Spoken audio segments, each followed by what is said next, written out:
رعد چې دا په اصل لغت کې هغه ګړز ګړز ته دا ویل کېږي رعد. دویم قول دا دی چې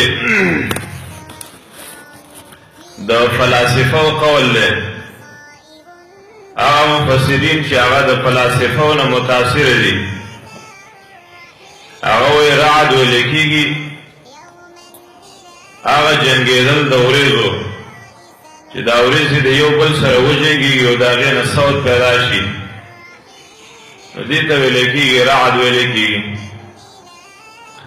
او د مسلمانانو عقیده دا ده چې نه رعد د اصل کې صوت الملک دی د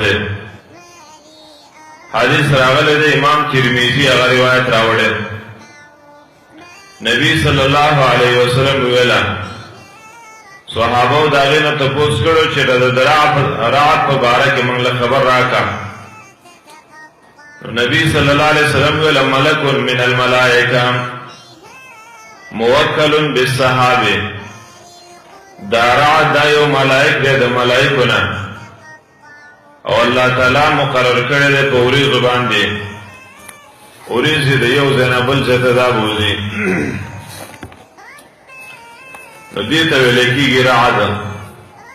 په حدیث باندې دا خبره ثابته شوله چې رعد د یو ملائک نوم دی. وبرق لفظ د برق چې دی قرآن کریم کې 15 کرته راغلی دی او د بریق نه ماخوذ دی پړقېدلو ته وایي چمک. دارنګه نبی صلی الله علیه وسلم چې کله معراج لتللو پورته اسمانونو له نو هغې لم براق راوستلی شو. براق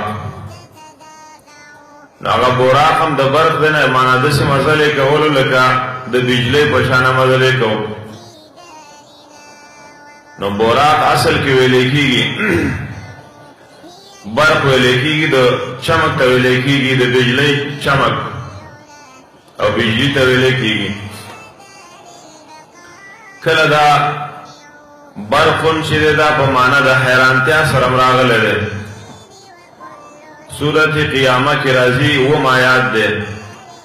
فاذا برق البصر کله چې دا نظر حیران شي نو التا په معنا د حیرانتیا سره راغلی دی.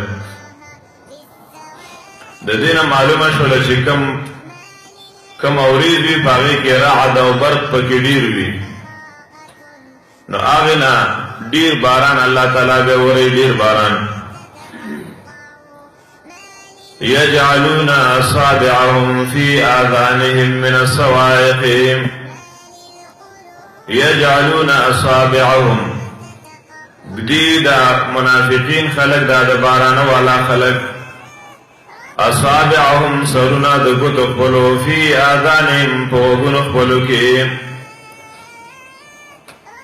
د هغې وجه دا ده چې سخت اوازونه دي او سخت تندرونه دي او دا خلک چې دا راګیر شوي دي دلته کوشش کوي چې د دې علاقې نه د دې ځای نه موږ ووځو چرته وتښتو چرته لاړ شو نو د سختو تندرونو د وجې نه غوږونو کې ګوتې